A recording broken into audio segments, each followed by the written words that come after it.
Bonjour les amis, bienvenue sur PowerTrade, la chaîne des stratégies d'investissement simples et efficaces. Alors comme je vous l'avais dit dernièrement, nous avions eu un signal de vente sur le CAC 40 que nous avions donc fait sur le marché futur. En fait, les marchés futurs, ça sert aussi à couvrir ses positions sur les actions ou à doper son portefeuille quand on voit que effectivement les marchés sont haussiers. Donc ça nous permet de nous exposer, comme vous le voyez là ici, à 70 000 euros. On était même à un peu plus de 71 000 euros quand on a vendu. Donc évidemment, les marchés ont baissé.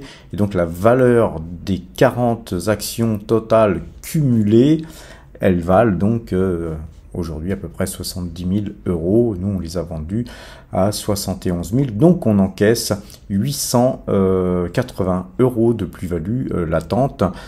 Donc sur ce contrat, ça fait deux jours qu'on est en pause dessus.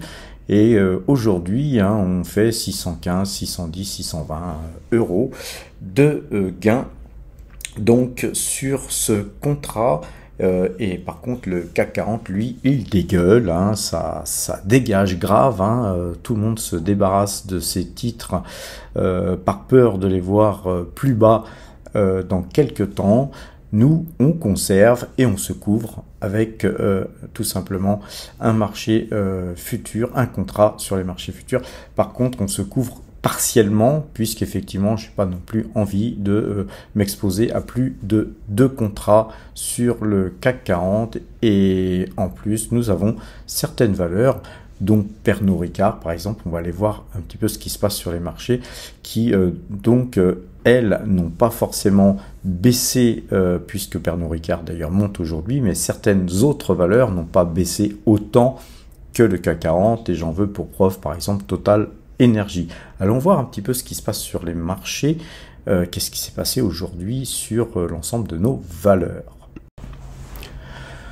Alors les amis, commençons par le CAC 40. Comme vous le savez, j'ai plus Metastock puisque je suis plus en France actuellement et que je ne peux pas embarquer Metastock dans mon Mac pour l'instant. Donc je vais donc utiliser Zone Bourse pour vous montrer un petit peu l'analyse graphique. Mais d'abord, faisons un petit tour du côté du propriétaire. Regardons un petit peu comment nos actions en portefeuille se comportent par rapport au CAC 40 par exemple et au S&P 500. On voit que le CAC 40, lui, il a perdu 1%, un petit peu plus d'1%, et que surtout on a cassé la barre psychologique des 7000 points. Donc ça, c'est pas bon du tout. Je dois dire que personnellement, on va voir les graphiques tout à l'heure, mais psychologiquement déjà, je pense que pas mal de petits porteurs commencent à faire de l'huile, comme on dit. Alors, on voit aussi que Total Énergie baisse plus de 2 fois moins que le CAC 40, et c'est pourquoi c'est une valeur que j'avais du mal à alléger, parce qu'on ne sait pas comment elle peut se comporter dans un marché pareil. Malgré tout, on avait tapé une ATH puis une autre, et globalement elle était quand même relativement bien valorisée par rapport à la conjoncture et par rapport notamment aux problèmes de taux. On voit que le pétrole et les taux sont intimement liés, et que les gouvernements peuvent interagir sur les prix du pétrole le plus qu'ils peuvent pour éviter l'envolée du pétrole. Et donc ça, effectivement, dans un premier temps, ça ne peut que faire baisser le pétrole et puis des valeurs comme Total Énergie, les valeurs pétrolières en général. Mais globalement, pourquoi on a conservé notre pause, c'est que les gouvernements peuvent faire ce qu'ils veulent. À un moment donné, il faudra bien payer le prix des choses, et le prix du Brent notamment. Il suffira pas de distribuer des chèques énergie ou de faire ceci ou cela dans d'autres pays. Globalement, moi je pense que le Brent devrait continuer à monter, et monter très fortement. Ça, ce n'est que mon avis, les amis, mais en tout cas, j'ai un avis j'ai une sensation, mais n'empêche que quand je travaille, je regarde surtout l'analyse graphique. Alors on voit d'autres valeurs qui ont beaucoup baissé, comme Hermès, Bouygues, on a Taiwan Semiconductor qui avait monté hier mais qui rebaisse aujourd'hui. On a Pernod Ricard qui est une des seules valeurs que l'on a en portefeuille qui monte. On a aussi Ecopetrol qui monte encore actuellement. Mais sinon, voilà, on voit Lotus Bakery qui perd 0,66, ASML qui perd 1,67. Donc globalement, on a des valeurs, ça s'équilibre, qui baissent plus et puis d'autres qui montent plus, mais bon, rien de spécial sur l'ensemble de nos valeurs. Alors on voit quand même que le DAX est toujours vendeur, à l'image du CAC 40. Je vous communiquerai les points de retournement du CAC 40 ainsi que du DAX demain matin, avec un short, puisque je peux pas vous le calculer. C'est un ami qui va m'envoyer les points quand il les aura calculés. Alors le S&P 500, lui, il est bien vendeur, puisqu'on perd même beaucoup plus que le CAC 40. Et j'ai pas trop suivi, mais je pense que le S&P 500 continue sa descente. Et on va regarder quand même les deux graphiques, et on va commencer par le CAC 40. Alors, allons voir ça. Donc, prenons ce point-là. Vous voyez, en fait, on a un trend baissier. Alors, prenons ce point-là et faisons un petit trend. On va l'amener ici. Vous voyez qu'on a un trend baissier ici. On va le mettre en bleu pour que ce soit plus visible. Et on va le grossir. Donc, c'est un trend qu'il va falloir casser, pour que le marché, pour que le CAC 40 repasse vraiment acheteur. Et donc vous voyez, on est loin de l'avoir cassé. Ça, c'est un premier point que je voulais vous montrer, parce que toute cette série de bougies, même si on a eu une remontée là, cette remontée nous a surtout permis à tracer ce trend. Maintenant, on est loin de le casser, surtout que la bougie d'aujourd'hui, comme vous le voyez, elle est un petit peu comme une flèche, comme une fusée, avec sa petite flèche en arrière, c'est son ombre comme on dit, et ça en fait ça vous montre la direction, la direction elle est vers le bas. Globalement on devrait continuer à baisser, mais baisser jusqu'à où? Alors ça, comme vous le savez, j'aime pas trop les objectifs, moi je préfère me fier à mes algorithmes qui vont me donner un signal d'achat tout simplement. Donc on va attendre une chose, c'est que nos algorithmes passent à l'achat avant de revenir sur le CAC 40. Rappelez-vous, ici, on avait eu un faux signal, nous étions rentrés dans le marché, et puis donc on avait un tout petit peu acheté parce que cette configuration-là me plaisait pas trop, mais globalement, il faut pas louper une opportunité d'achat quand il y en a. Donc on a tapé, et puis effectivement, les marchés se sont retournés.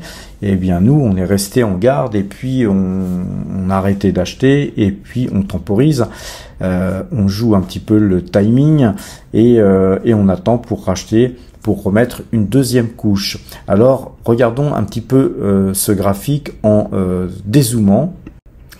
Et donc qu'est-ce qu'on observe sur ce graphique depuis janvier 2022?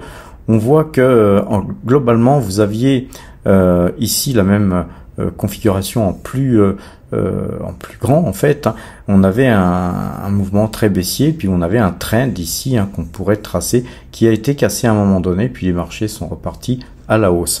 Vous remarquerez que vous aviez ici un double bottom, un peu mal dessiné, mais avec un bottom un peu plus haut ici et un bottom un peu plus bas ici. Quand on a cassé la ligne de coup, que je vais vous tracer, puisque en fait elle est un petit peu en travers par rapport à ce que je vous ai montré dans ma démonstration sur les justement, voilà.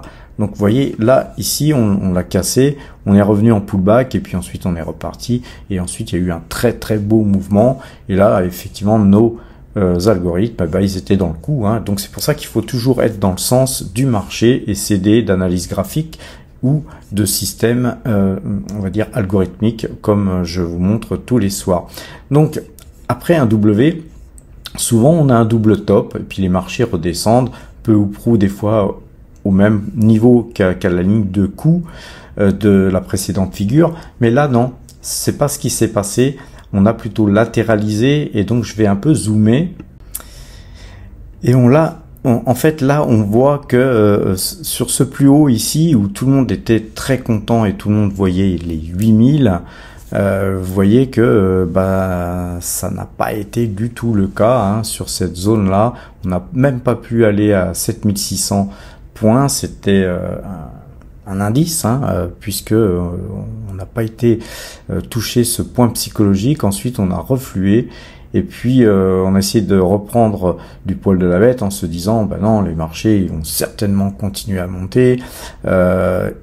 Donc, tentative encore d'achat par les acheteurs. Mais vous voyez que le point le plus haut qu'on avait eu, c'était un point qui était quand même plus bas ici que l'ATH, hein, que le plus haut de toute cette période. Donc en fait, puisqu'on n'a pas pu au moins aller sur cet ATH, sur ces plus hauts, eh bien les marchés ont redégueulé et ainsi de suite. Hein. En fait, on a fait ça plusieurs fois avec une tentative de vraiment repartir, mais pour se heurter à présent, à ce point-là, qui était la mémoire de marché, hein. Tous ceux qui ont acheté là, pendant toute cette période-là, ils ont fait de l'huile, et puis là, quand ils ont revu leurs points, ici, c'était le moment de vendre leurs bouteilles, hein, mais à perte, hein, puisque voilà, ils ont réussi à retrouver leur argent, moins les frais, puisqu'ils faisaient pas d'analyse graphique, donc ils se sont barrés. Ça a refait baisser les marchés, et puis après, si vous regardez les moyennes mobiles, notamment la moyenne de 12, on voit que parfois elle vous donne des mauvais signaux, mais quand elle vous donne un bon signal, aussi bien, vous pouvez regarder aussi bien à la hausse là que à la baisse parfois, vous avez des signaux mais absolument magnifiques à faire rendre jaloux pas mal de traders. Maintenant, que se passe-t-il?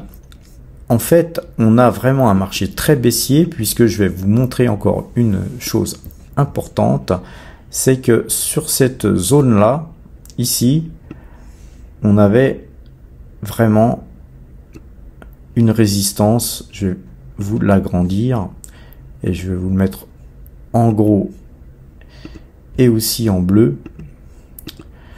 On avait une résistance extrêmement forte qu'on a cassotté là, qu'on a cassé une ou deux fois. En plus, j'ai pas très bien tracé le trend, hein, mais en fait, vous voyez bien ce que je veux dire, quoi. On a bien eu un rebond technique, comme on l'appelle, pour se heurter à ce trend qui ensuite a fait en sorte que le marché ne puisse pas aller plus haut. Et puis là, on vient de casser ce joli support qui n'est plus un support, mais qui va redevenir une résistance quand les marchés remonteront. Mais globalement, là, a priori, les marchés sont loin de remonter, parce que cette bougie-là, vous voyez, elle indique vraiment le sens où veut aller le marché, et visiblement après on va avoir tous ces points là ici qui vont être les objectifs. Alors quels sont les objectifs graphiques? Et je vous dis pas qu'on va aller toucher ces objectifs, mais tous les chartistes les ont en tête, tous les chartistes les regardent, et le premier objectif c'est 6952 points qu'on voit ici, et ensuite on a aussi donc cette ouverture ici qui était 6900 points, donc 6900 c'est aussi une zone qui va être psychologique, et si on la casse, on ira très certainement sur 6797 points, et donc 6797 points, c'est visiblement l'objectif en fait que les marchés nous dessinent, puisque si vous prenez en compte que ici c'est un double top, si vous le dessinez, je vais essayer de vous faire comprendre que des fois les doubles tops c'est pas forcément super bien dessiné, hein. Vous avez ici une jambe, c'est retombé, vous avez une autre jambe et ça retombe et ça casse. Donc vous pouvez compter le nombre de carreaux. Ici, on en a 1, 2, 3 et 4. On va compter 4 carreaux. Ça nous emmène bien bas, même beaucoup plus bas que les 6800 points dont je vous ai parlé. Mais déjà, si on allait à 6800, ça ferait beaucoup de mal au marché, hein. On aurait certainement une visibilité bien moindre que ce que beaucoup pensent pour la fin de l'année. Et voilà, donc ça va être dans ce cas-là, si ce scénario se produit, l'occasion de faire ces emplettes, les amis.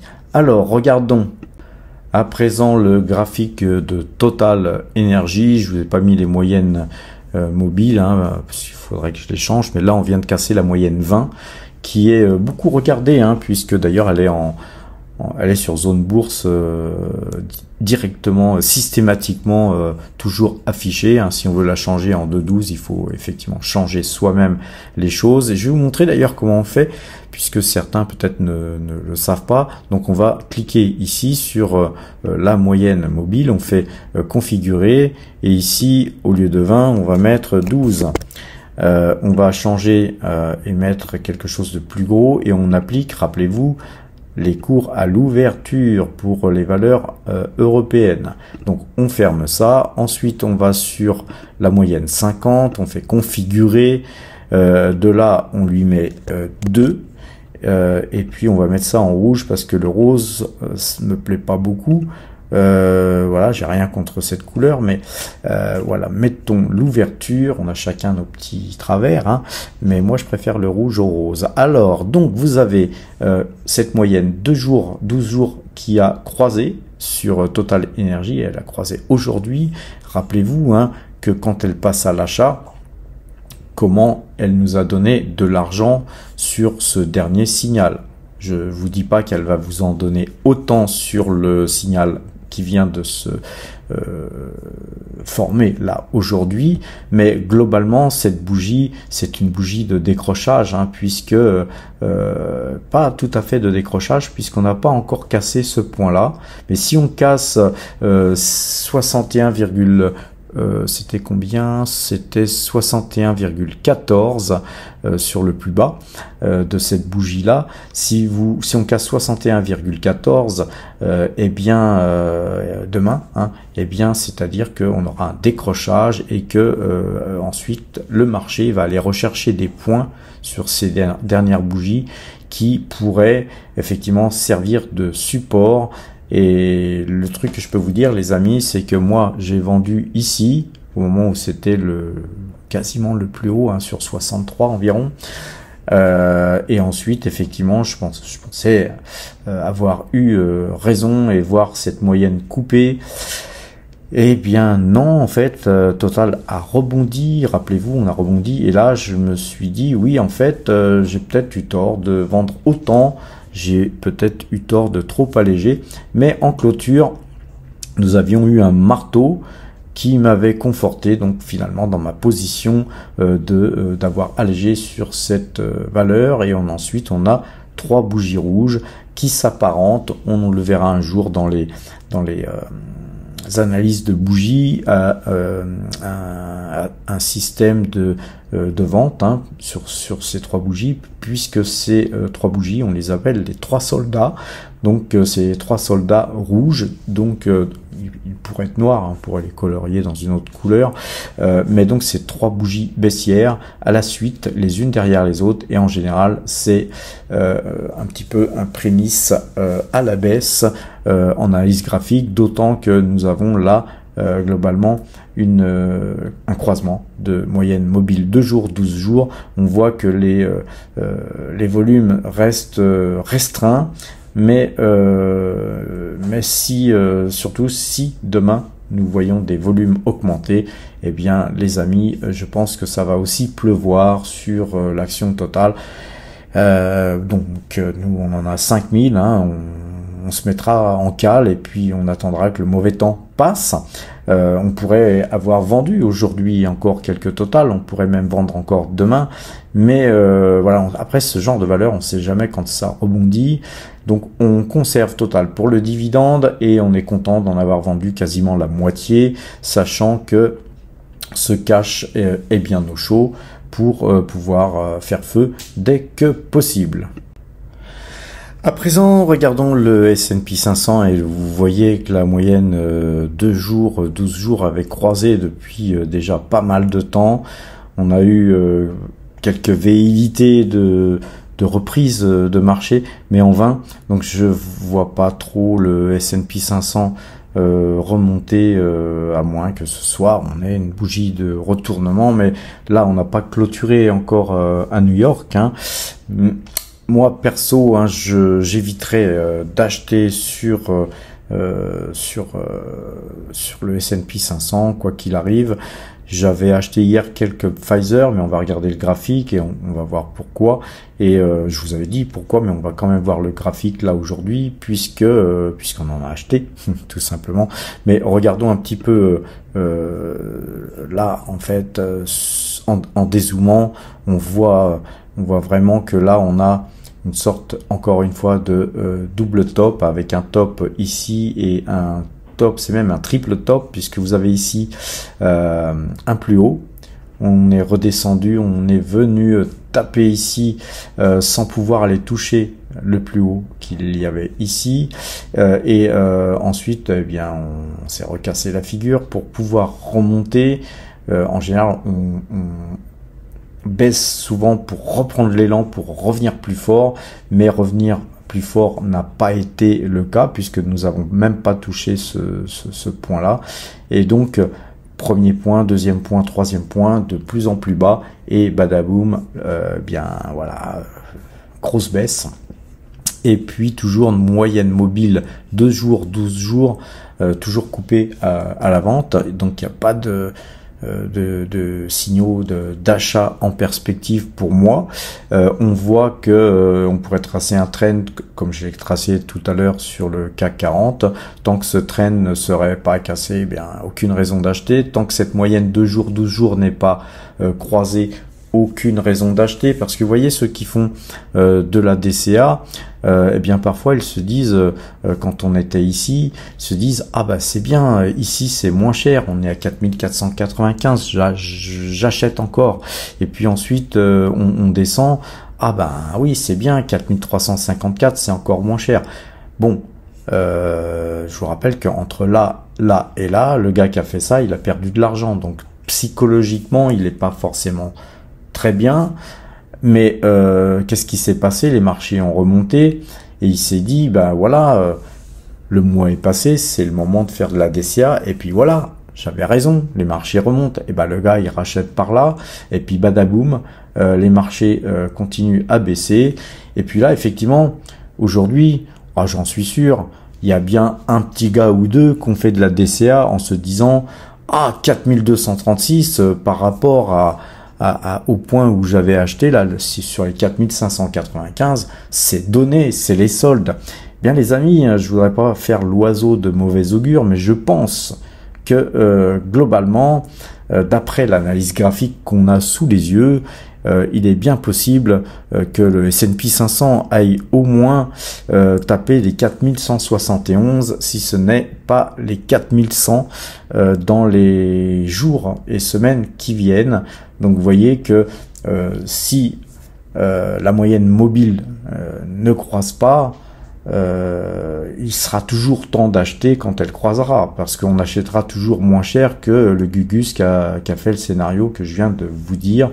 Preuve en est, hein, on vient de le démontrer, et puis voilà, donc après effectivement il y a toujours des cas où ça peut marcher de faire de la DCA, mais globalement je conseille de faire de la DCA, c'est très bien la DCA, mais d'une manière intelligente, avec uniquement des croisements, par exemple de moyenne mobile ou un autre système, mais un système qui a fait ses preuves, les amis.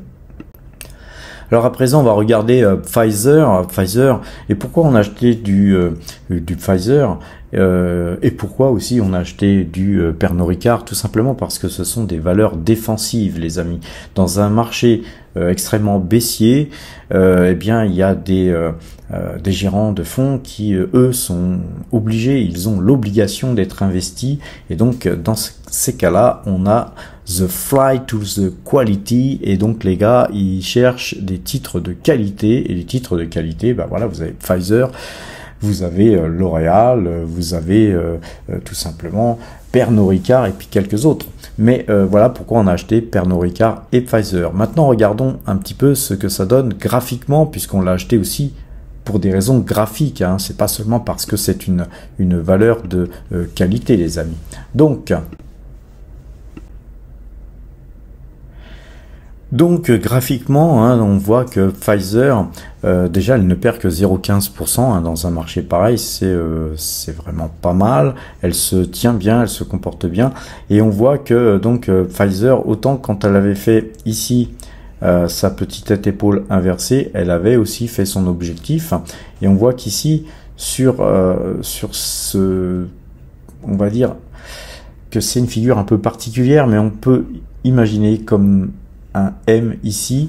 Il faut avoir de l'imagination hein, quand on fait de l'analyse graphique, et on voit que la ligne de coup elle est un petit peu pentue et orientée du côté de la hausse. Hein. Je ne vais pas vous la dessiner puisqu'on fait juste une explication de pourquoi j'ai acheté du Pfizer, et on voit que en fait ayant cassé, si on traçait ici ce trend, puisqu'on avait cassé, je vais vous le tracer puisque en fait sans vous le tracer, je pense que vous allez ensuite me le reprocher. Donc je vous le trace. On avait un trend qui était haussier. Faut pas être trop feignant quand même. Donc je vais vous le mettre en bleu. Vous voyez comment je vous fais les choses bien. Et ce trend, il avait été cassé. C'était pas beau ça. Et vous voyez, quand il y a un trend qui est cassé, qu'est-ce qui se passe? Les marchés, après, quand il est cassé à la baisse, les marchés, ils baissent. C'est pratiquement à 80-90% du temps le résultat de l'analyse graphique. Disons que ce sont les constats que beaucoup ont fait et que j'ai moi-même observé. Et donc, quand on observe des occurrences comme ça qui fonctionnent très bien, pourquoi s'en priver? Les amis, pourquoi cracher sur l'analyse graphique? Parce que j'en entends beaucoup dire que l'analyse graphique c'est nul, etc. Mais j'entends les mêmes qui crachent sur l'analyse graphique avoir acheté justement dans des zones ici et ici, et puis avoir moyenné, et puis je pense qu'ils continuent encore à moyenner, et peut-être qu'en moyennant aujourd'hui, ils ont fait une bonne opération. Mais je vous dis bien, peut-être, qui sait, parce que peut-être que moi j'ai pas fait une bonne opération en achetant du Pfizer à ces points-là. Alors pourquoi j'ai acheté ici? Tout simplement parce que vous voyez ici on avait un carreau, je vais vous faire ça grossièrement, hein, 2 carreaux et 3 carreaux, donc on avait une possibilité d'aller 3 carreaux plus bas, 3 carreaux et demi hein, peut-être, mais voilà, on a un carreau, 2 carreaux, 3 carreaux, on est là sur 30 $.